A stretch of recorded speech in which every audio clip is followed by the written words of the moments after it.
Hello, future officers. I hope you're perfect there and doing deadly study. SBI PO का notification release हो चुका है और maximum बच्चों की नींद भी खुल चुकी है क्योंकि एसबीआई का एग्जाम अपने आप में डिफिकल्ट एग्जाम होता है बैंकिंग इंडस्ट्री में ऐसा माना जाता है। जितने भी ऑफिसर लेवल के एग्जाम होते हैं आईबीपीएस एसबीआई आरआरबी इसमें एसबीआई रूल करता है, सबसे टॉप पे हमेशा यही रहता है। वैकेंसीज की बात करें तो 541 वैकेंसीज है, जो कि देखा जाए तो 1/4 वैकेंसीज है, जो कि एक ट्रेंड चलता है एसबीआई का। वे वैकेंसीज क्यों कम आ रही है इसका रीजन हम बाद में जानेंगे। अभी हमारा जो प्राइमरी फोकस है वो है कि इस एग्जाम को कैसे क्वालिफाई किया जा सकता है। अब एक टॉपर की स्ट्रेटेजी क्या होनी चाहिए, या अगर आपका ड्रीम है कि आपको एसबीआई में आई बनना है, ऑफिसर बनना है, तो क्या क्या चीजें आपको फॉलो करनी है, क्या आपकी प्लानिंग और स्ट्रेटेजी होनी चाहिए। एज वेल एज हम बात करेंगे कुछ ऐसी चीज़ों की जिसमें बच्चों को बिल्कुल भी आइडिया नहीं है कि उसको प्रिपेयर कैसे करना है। तो शुरू करते हैं। देखिए, अगस्त में स्टार्टिंग या फिर जुलाई लास्ट के आसपास इसका प्रीलिम्स एग्जामिनेशन होगा। तो देखा जाए तो हमारे पास अप्रोक्सीमेटली 7 to 8 वीक्स है फॉर प्रीलिम्स एग्जामिनेशन। और जैसे ही इसका प्री एग्जाम फिनिश हो जाएगा सितंबर लास्ट तक, जहाँ तक मुझे लग रहा है इसका मेंस एग्जामिनेशन भी आराम से हो जाएगा। तो आपके पास बहुत ज़्यादा टाइम नहीं है और फाइनल सिलेक्शन होते होते इसका दिसंबर आ जाएगा। दिसंबर 2025 तक you can expect final result, जो कि नोटिफिकेशन में भी गिवन है। अब कितने बच्चे सिलेक्ट होंगे थोड़ा सा वो समझ लो। अब मान के चलते हैं कि 10 लाख बच्चों ने एप्लीकेशन फॉर्म फिल किया एसबीआई पीओ का। ठीक है, इन्होंने एप्लीकेशन फॉर्म फिल किया। अब 10 लाख बच्चों में से करीबन 8 लाख बच्चे एग्जाम में अपियर होंगे। अब इसके बाद क्योंकि वैकेंसीज कितनी है, 500 मान के चलते चलिए। अगर 500 वैकेंसीज है तो इसका 10 टाइम्स लेके चलिए आप। कितना? 5000 स्टूडेंट्स अप्रोक्सीमेटली ये मेंस में जाएंगे। ये थोड़ा सा ग्राफ ज़्यादा भी हो सकता है, क्या पता वो स्टूडेंट्स 15 गुना ले ले, लेकिन जो एक स्टैंडर्ड मल्टीप्लिकेशन चलता है वो 10 टाइम्स का चलता है। तो हम 10 टाइम्स लेके चल रहे हैं। तो अगर 5000 बच्चे भी मेंस में जा रहे हैं और अपियर कितने हुए, 8 लाख बच्चे कहाँ पर अपियर हुए, प्री एग्जामिनेशन में। भाई जब आप प्री एग्जाम क्वालिफाई करोगे तभी तो आप मेंस में जाओगे, ये वाला। और जब मेंस में जाओगे तो इसमें से भी कितने बच्चे सिलेक्ट होंगे, लगभग वैकेंसीज का 3 टाइम्स। कितना? 3 टाइम्स। सो 1,500 से लेकर 1600-1700 बच्चे के आसपास सिलेक्ट होंगे, किसके लिए, इंटरव्यू के लिए। अब ये है कंपटीशन का लेवल। और फिर इंटरव्यू में से ये जो बच्चे फाइनल सिलेक्ट होंगे ये होंगे 500 या 550 के आसपास। अब आप यहाँ पर पूरा ग्राफ समझ सकते हो कि क्यों ये एग्जाम डिफिकल्ट होता है और क्यों यहाँ पर जो पर्क्स है, अलोवेंसीज है और जो ब्रांड वैल्यू है वो इतनी हाई है एसबीआई की। और सर्टेनली है, ऐसा कहा जाता है कि if you get selected in SBI there is no going back. आपको पीछे देखने की जरूरत है ही नहीं, क्योंकि आपको सैलरी स्टेटस इतना मिल जाता है, प्लस अपॉर्चुनिटीज एंड प्रमोशन, बहुत सारी चीजें होती है। अब यहाँ ये जो हम बात कर रहे हैं, इसके बाद हम बात करेंगे स्ट्रेटेजी के बारे में कि कैसे प्री टैकल करना है, कैसे मेंस टैकल करना है, एंड इंटरव्यू एंड डिस्क्रिप्टिव। उससे पहले ये जान लेते हैं। देखिए, ये है नोटिफिकेशन की एक्चुअल जो डेट्स है। तो जो प्री एग्जामिनेशन है ये जुलाई लास्ट या अगस्त में हो जाएगा, और जो मेंस एग्जामिनेशन है वो सितंबर 2025 में आप मान सकते हैं आ ही जाएगा। एंड जो इंटरव्यू वगैरह होंगे वो अक्टूबर मिड से लेकर नवंबर लास्ट तक चलेंगे, और फाइनल रिजल्ट दिसंबर 2025 तक मैक्सिमम आ जाएगा। अब ये पूरा डेट आप सेव कर लीजिए, you can take the screenshot. अब हम बात करते हैं प्रीलिम्स एग्जामिनेशन की। अब यहाँ पर थोड़ा सा एक चीज समझो, जो आरआरबी का पैटर्न होता है पीओ का और जो आईबीपीएस का पैटर्न होता है पीओ का, और ये एसबीआई का जो पैटर्न है पीओ का, इन सब में डिफरेंस है। आरआरबी में इंग्लिश नहीं आती, आईबीपीएस में इंग्लिश आती है बट 35 मार्क्स की आती है, 35 क्वेश्चंस आते हैं। एसबीआई में इंग्लिश भी है लेकिन 40 क्वेश्चन है, 40 मार्क्स के। यानी कि जो प्रायोरिटी है वो प्री के साथ साथ मेंस प्लस डिस्क्रिप्टिव सब में इंग्लिश की प्रायोरिटी है। तो अगर आपने अभी तक इंग्लिश पे काम नहीं किया तो आपको करना शुरू कर देना चाहिए। इसके लिए आप इंग्लिश मैनिएक वीडियो देख सकते हैं, हमारे चैनल पे है इंग्लिश मैनिएक, सर्च करना आप, बाय राइट अप्रोच। अब यहाँ पर देखिए, जो ये टोटल अलॉटमेंट है टाइम की 1 घंटे की है, सबको मालूम है। टोटल मार्क्स 100 के होते हैं और इसमें आपको टोटल कट ऑफ क्लियर करनी होती है। टोटल कट ऑफ इसमें सेक्शनल नहीं होती। ठीक है, ये आपको मैं एकदम क्लियरली बता देता हूँ कि एसबीआई के एग्जाम में प्री में सेक्शनल कट ऑफ नहीं होती, यहाँ पर ओवरऑल कट ऑफ होती है। तो ये है पैटर्न, 40 क्वेश्चन इंग्लिश के 40 मार्क्स के, क्वांट के 30 क्वेश्चन 30 मार्क्स के, रीजनिंग के 30 क्वेश्चन 30 मार्क्स के, टोटल 100 क्वेश्चन। तो टाइम कितना हुआ 60 मिनट्स, जो कि वहां पर गिवन भी है। ये रहा। अब आगे चलते हैं। अब ये है मेंस का पैटर्न। अब देखिए मेंस जो है वो होगा टोटल 200 मार्क्स का, और जो डिस्क्रिप्टिव है अलग से वो होगा 50 नंबर का। सो टोटल 250 नंबर का होता है मेंस एग्जामिनेशन।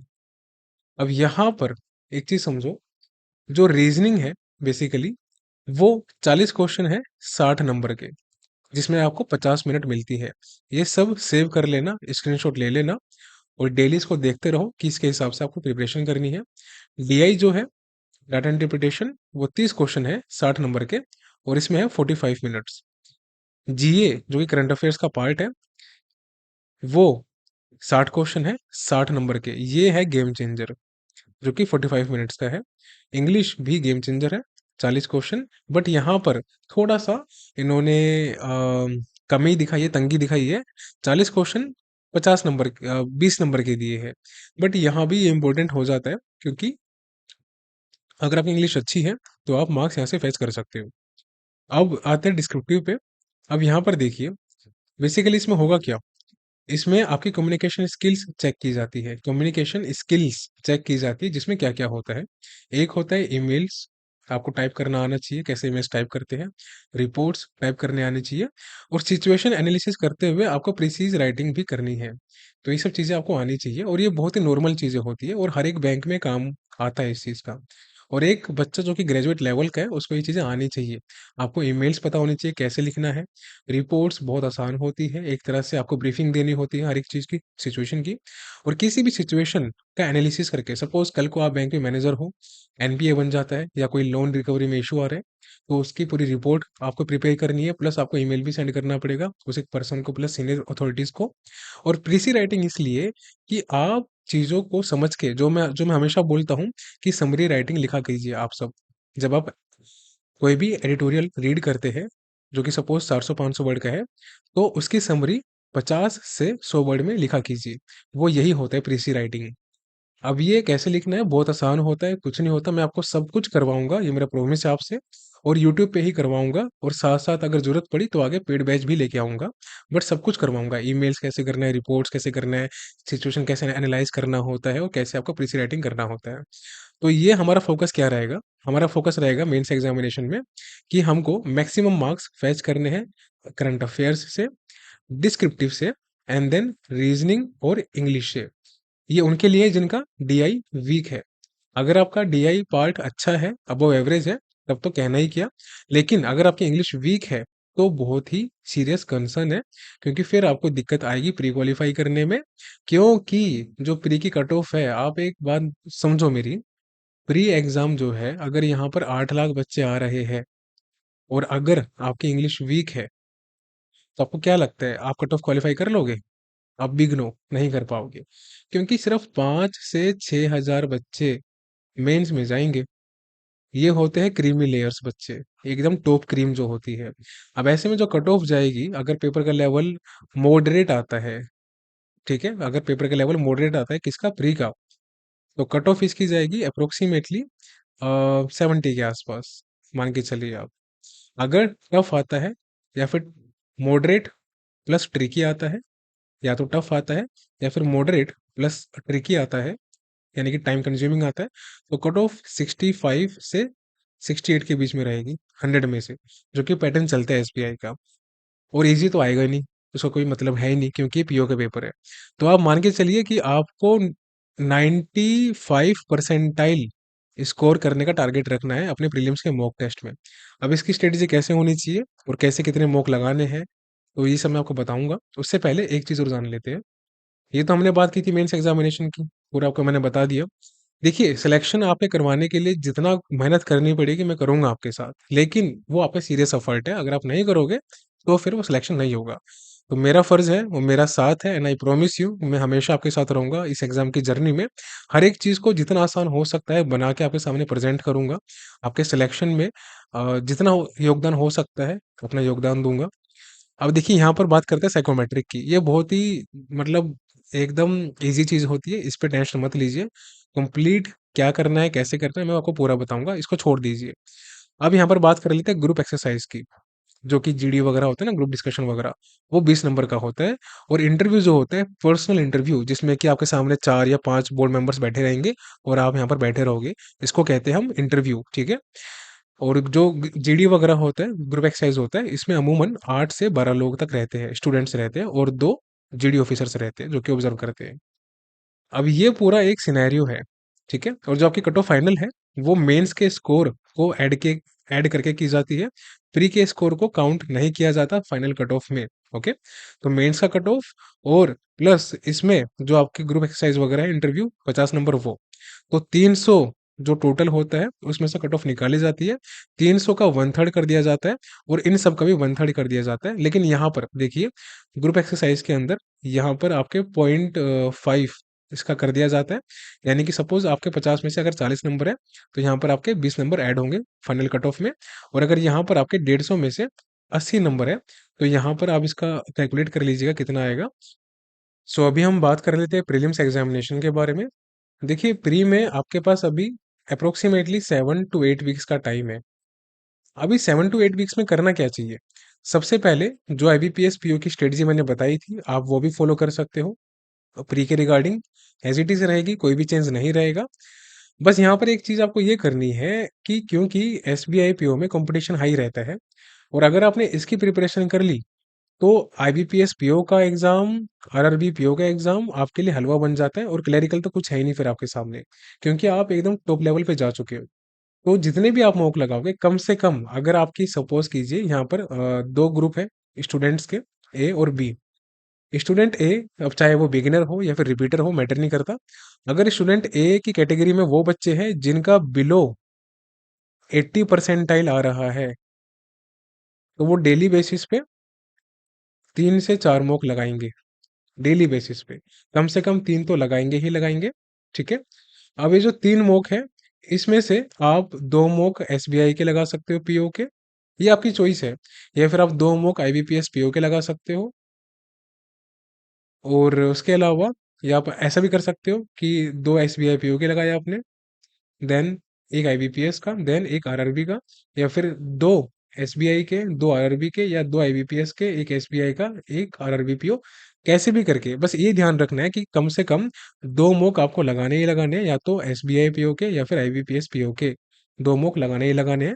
बाकी के 1 से 2 मॉक आप आरआरबी पीओ के लगाना। अब मेरी एक बात ध्यान से सुनिए, यहाँ पर कंफ्यूज नहीं होना। एसबीआई पीओ और आईबीपीएस पीओ, इनमें से कोई भी लगा सकते हो आप, मैटर नहीं करता।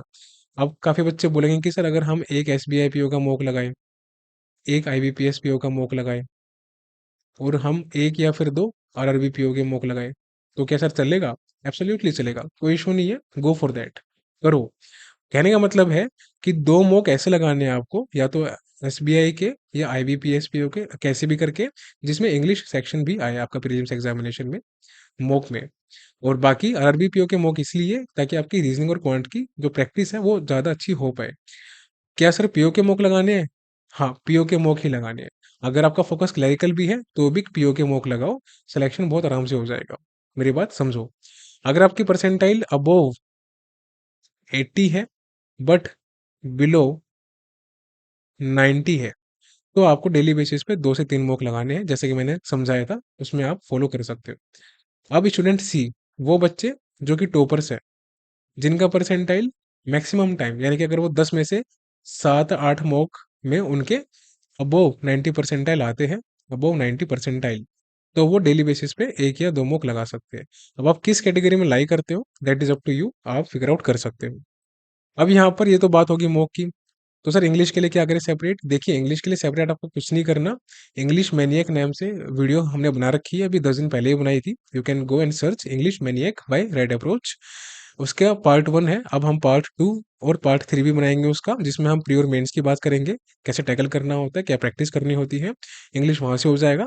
जब तक इंग्लिश में दो काम करने हैं, एक एडिटोरियल रीड करना है डेली बेसिस पे, या तो एक या फिर दो, और उस एडिटोरियल की समरी लिखनी है।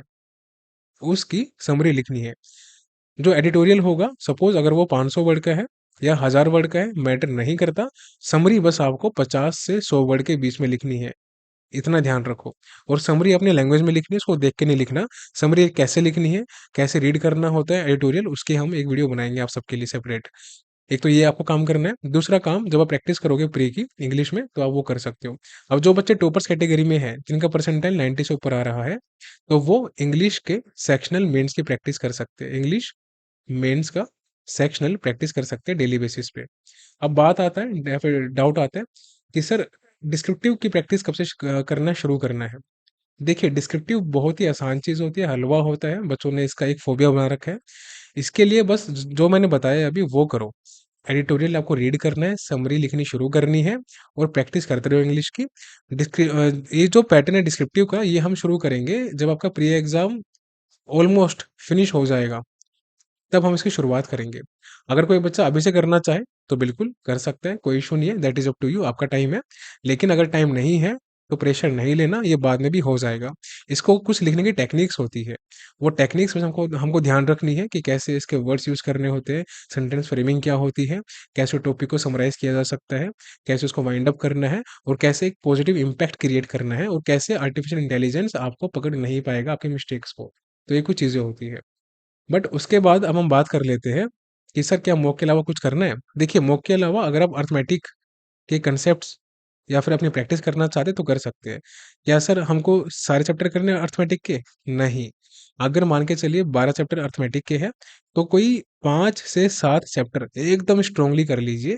मेरी जो रिकमेंडेशन रहेगी चैप्टर्स की, जो कि एसबीआई के फेवरेट है, पीओ के, देखिए परसेंटेज तो आपको करना ही करना है, इसको हम काउंट नहीं करेंगे क्योंकि ये बेसिक फाउंडेशन है।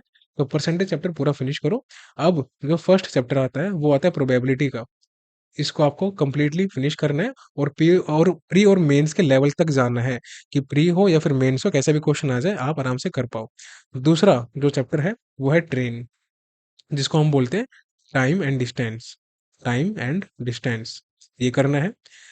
तीसरा जो चैप्टर है वो है boat and stream. Boat and stream, ये भी फिनिश करो।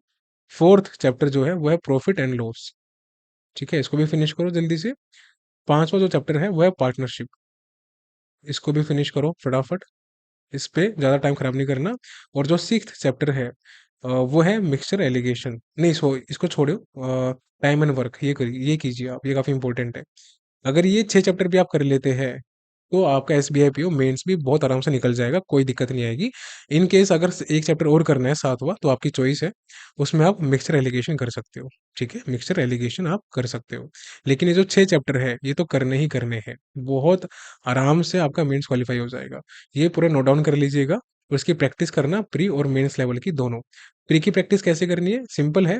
अर्थमेटिक के लेक्चर्स देखो डेली बेसिस पे, 1 घंटा 1 घंटा उसकी प्रैक्टिस करो, और फिर ग्रेजुअली आपका लेवल इंक्रीज होता जाएगा। अपने नोट्स बनाओ। बाकी अर्थमेटिक पे हमने पूरी वीडियोस बना रखी है कि कैसे प्रैक्टिस करनी है क्वांट वगैरह की, वो जाके आप देख सकते हो, चैनल में अवेलेबल है, अभी रिसेंटली हमने बनाई थी। अब हम बात करते हैं मेंस एग्जामिनेशन के लिए, कि सर मेंस की प्रैक्टिस कैसे करनी है, मेंस की स्ट्रेटेजी क्या होनी चाहिए। देखिए, मेंस की वीडियो में हम एक सेपरेटली बात करेंगे, क्योंकि काफ़ी लंबी वीडियो हो जाएगी। तो मेंस में कैसे टैकल करना है रीजनिंग को और क्वांट को, ये दोनों सेक्शन हम अलग लेके चलेंगे। इंग्लिश को हम अलग लेके चलेंगे विद करंट अफेयर्स। ठीक है, और डिस्क्रिप्टिव तो हम बात करेंगे ही करेंगे। अभी के लिए बस आपको ये कोशिश करनी है कि आपको टॉप 5000 स्टूडेंट्स में आना है। ये ध्यान रखना है, बस ये बच्चे मेंस में जाएंगे। ये लाखों की भीड़ देख के मत डरना। बस इतना समझो कि टॉपर में आना है।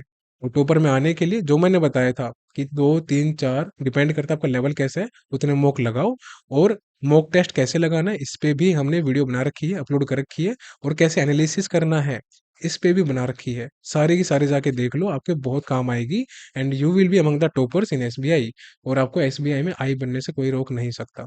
तो मिलेंगे अगले लेक्चर में, अगले सेशन में, जिसमें हम बात करेंगे मेंस के रिगार्डिंग, और बाकी जो आपके डाउट्स होंगे वो भी हम डाउट्स एक एक करके लेते रहेंगे। अभी के लिए bye, take care and see you soon.